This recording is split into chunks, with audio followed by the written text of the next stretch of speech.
Ákvörðun bandarískra stjórnvalda að fjarlægja herlið sitt frá varnarstöðinni í Keflavík fyrir október kom sem reiðarslag yfir íbúa Suðurnesja. Og allavega til sá einstaklingur suður með sjó sem málið snertir ekki persónulega því að viðkomandi vinnur ekki þegar á varnarstöðinni þekkir hann alltént eitthvað sem það gerir. Stjórnmálamenn og aðrir framamenn og konur hafa tjáð sig þetta mikla hitamál, en hvað finnst almennum borgurum? Þetta er náttúrulega mjög slæm áhrif fyrir okkur, reyndar þetta búið að vera í umræðinni mörg ár og alltaf sagt að allt sé að fara til fjöldansinn, en það virðist ekki verið í dag allavega. En svo er spurningi hvað verður þetta fólk sem þetta vinnur. Í dag kannski getur það fengið nóg atvinnu, en margir faglar eru þannig að þetta er slæmt mál engu að síður. Brotthvarf hersins mun ekki eingöngu hafa áhrif á þá sem vinna á varnarstöðinni því Bandaríkjamenn af vellinum hafa sótt margs konar þjónustu til nágranna sveitarfélaganna. Meðal þeirra sem gætu fundið fyrir áhrifum brotthvarfsins eru veitingamenn þar sem Bandaríkjamenn hafa verið dyggir gestir í gegnum tíðina.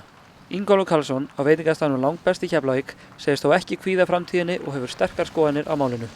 Vissulega held ég að sumir hérna á svæðinu verði fyrir miklum áhrifum. En svona almennt myndi ég segja að hérna hjá mér verði ekki það verði ekki mikil áhrif. Ég treysti hérna á bæjarfélagið og allt þetta góða fólk í bænum hérna, það er það sem er uppistaðan í mínu rekstri. Almennt talið þá held ég kannski fyrir það fólk sem vinnur upp á flugvelli. Að það fólk kannski myndi ég telja að margir séu svona lausur ákveðinni gíslingu. Ég tala nú mikillar reynslu þar, ég vann nú sjálfur fyrir herinn í 12 ár og ráðningarsamningarnir sem eru með við Íslendinga eru flestir upp á 3 til og allt niður í 1 mánuð og að vinna undir svoleiðis nóttir lengdar er alls ekki jákvætt. Þannig ég tel að við ættum að stíga skrefið til fulls og hérna álita þetta bara ákveðin léttir, við erum lausur úr gíslingu og fara að einbeita okkur bara að byggja upp okkar samfélag að einhverju viti. Ég held að þetta hafi ekki þessi óbóðslega áhrif eins og menn halda núna allt í einu að það muni hafa. Hvað vilt þú sjá hér suður frá í tengslu við atvinnu uppbyggingu framar öðru? Já, það er náttúrulega þetta opna gríðarlega möguleika og það er spennandi tími framöndan og ég held að við Íslendingar ættum að sjá það loksins núna að við erum bara að treysta okkur sjálf og hérna það má varpa þeirri spurningu fram líka að hvað stendur eftir að þessum varnarsamningi sem er hérna frá. Þýðir þetta það að kaninn sé alfarinn en samt eru þeir hér með áfram leyfi til þess að koma eins marga hermenn og vilja í viðbót ef það hentar þeim. Það þýðir það að samfélagið okkar hérna í kringum flugvöllinn, þetta er þekkt fyrir bara í Bandaríkjunum líka, að það þarf að víkka út og draga saman eftir þeirra hendurleika. Og menn sem að standa í samningaviðræðum við varnarliðið og þessa kappa þarna í Washington, að þeir verða náttúrulega að spyrja sig líka því að við verðum að fá tryggingu hér fyrir framtíðinni hjá okkur.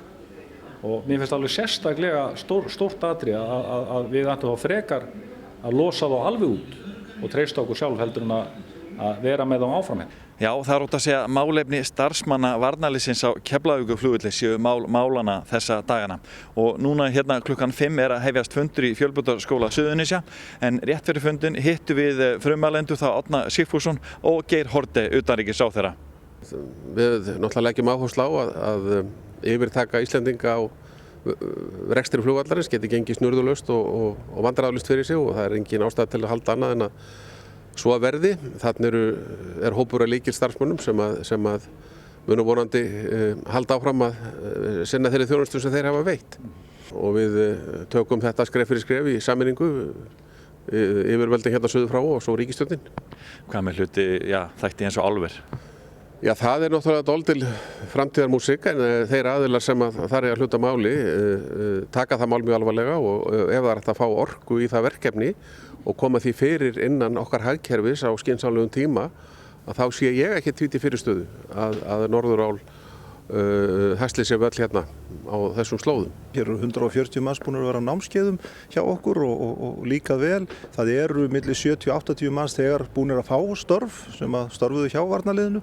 Þannig að þetta lítur allt svona nokkuð vel út núna þó að það sé nokkuð langt framundan vegna septembermánaðar.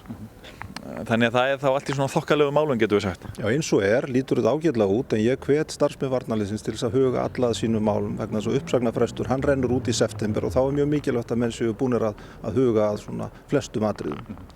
Já, Árni, ef við förum 10 ár aftur í tíman, það leyti sem að þið fáið tilkynningu það varnarliðið er að segja bless. Við erum að fara, segja þér, með manni og mús. Hvernig tækluðu þið málið í bæjarstjórn Reykjanesbæjar sem svona stærsta bæjarfélag á svæðinu með flesta íbúana í vinnu og fyrirtæki og annað sem að tengdust og voru að veita þjónustu hérna hana. Hvernig var andrúmsloftið hjá ykkur? Sko sem betur fer, þá vorum við búin að undirbúa ákveðna þætti í þessu. Við vorum búin að skoða hvernig við ættum að bregðast við ef að þetta gerðist. Það er að segja hvaða tækifæri væru hér á flugvellinu og hvernig mætti nýta þau. Þannig að við fórum bara strax í þann gír að bregðast við því. Það voru, við sáum fram á þessu 100 manna sem reyndu svo vera 1100 mann sem mistu störf sín og flestir gerðu það á 6 mánuðum. Þetta var náttúrulega gríðarlegt áfall. Þannig að það var svona stóra áhyggjuefnið. Ekki kannski það að okkur tækist ekki að vinna með öðrum hætti úr þessu. Við kölluðum til forsætisráðherra og utanríkisráðherra. Við lögðum fyrir þá ákveðið plan. Þannig að það bara strax á rúmlega viku eftir að þetta gerist að þá er farið að setja upp þetta plan.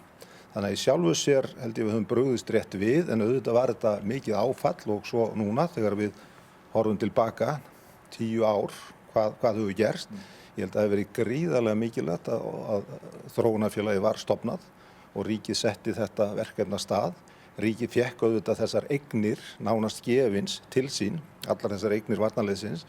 Sveitarfélagið kom til móts við þessa stöðu. Við gáum eftir öll fasteignagjöld af eignum sem væru þá ekki seldar af ríkinu eða búið að leigja út af ríkinu. Þetta var reyndar sett í lög. Við náttúrulega hefum kostað og rekið skóla, grunnskóla og 2 leikskóla og svo náttúrulega þurft að standa frammi fyrir þessum atvinnumissi svo margra sem voru hjá okkur. Þannig að þetta var svona fórnin sem að við vildum færa. En það sem við sáum gerast í þessu var að það sem þróunarfélagið hefur raun og veru kennt okkur að flugvöllur ekki bara einhvers konar samgöngustaður. Þetta í raun og veru bara hagvaxtar smiðja og þetta verkefni sem skilar nánast eins og segull, dregur að sér mjög skemmtilega og spennandi fjárfestingu langt út fyrir flugvöllin og það það sem við sjáum vera að gerast. Þannig að núna þegar maður horfir á það að ríkið sé að selja þessar eignir.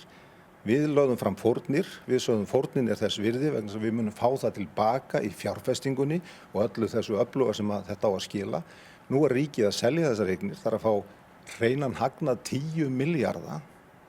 Ætlar þá ríkið virkilega að hirða þennan pening út af svæðinu í sína hít eða ætlar að leggja þetta í áframhaldandi uppbyggingu þessarar hagvaxtar smiðju sem ég segi að flugvallarsvæðið sé. Þetta stór spurning og þessu þurfa stjórnmálamenn að svara núna fyrir kosningar.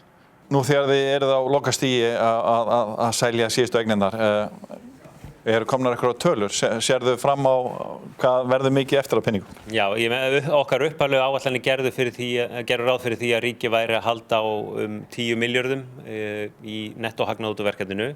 Síðan náttúrulega eins og ég segi, búið að vera burðast með verkefni náttúrulega í töluvert langan tíma þar sem var nokkuð erfiður og náttúrulega mikið fjármagn fór í rekstur en eins og þetta lítur út í dag þá lítur það þannig út að við séum nokkuð deginn að enda á þeim stað sem við ráðgerðum að ríkið muni halda á 10 milljörðum í nettóhagnað.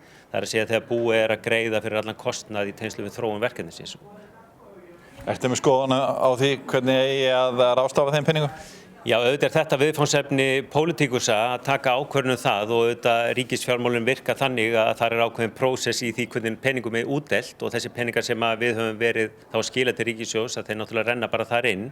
En ég myndi segja að það séu gríðarlegir hagsmunir fyrir ríkið að skoða þau tækifæri sem eru hér framundan og þeim peningum sem að ríkið að innleysa allavega einhverju marki að þeim yrði mjög vel varið í áframhaldandi uppbyggingu hér á svæðinu. Því það myndi þýða enn meiri tekjur fyrir ríkissjóð á komandi árum. Því eins og ég nefndi áðan að þá alveg ljóst að margar þjóðir hafa verið að nýta þessi svæði og flugvöllin sem vélar fyrir hagvöxt en það þýðir náttúrulega það að það þarf að fjárfesta í vélinni. Og ef að það væri gert að þá algjörlega klárt að það myndi skila ríkissjóði enn frekari ábata í tengslu við þau verkefni sem hér myndi rísa. Og eitt sem líka vert að benda á að mörg af þessum svæðum sem við skoðum í byrjun og höfum verið svona að bera okkar verkefni saman við erlendis að þar erum við að tala þjóðir sem hafa jafnvel skilgreint þessi nærsvæði flugvallarins sem í raun og veru vél fyrir hagvöxt að þeir hafa nýtt flugvöllin og nærsvæðin til þess að knýja hagvöxt í landinu. Og ég held að margir átta sig ekkert á því hversu mikil tækifæri felast í vel tengdum flugvelli eins og við höfum. Fólk vill einhvern veginn líta oft á það sem sjálfgefið. En það algjörlega ljóst að fyrirtæki í alþjóðlegri starfsemi að þeirra tilverugrundvöllur yrði miklu flóknari ef að væri jafnvel 1 til 2 flugtengingar sem þeir hefðu að velja úr eins og gjarnan staðan fyrir mörg 300.000 manna samfélag út í heimi. En það að 300.000 manna samfélag eins og okkar hafi upp undir 80 flugtengingar, að það skapar tækifæri sem eru svo miklu stærri heldur en samfélagið okkar segir til Og þetta myndi ég segja klárlega að væri framtíðarverkefnið, að vinna úr þessum tækifærum sem við höfum.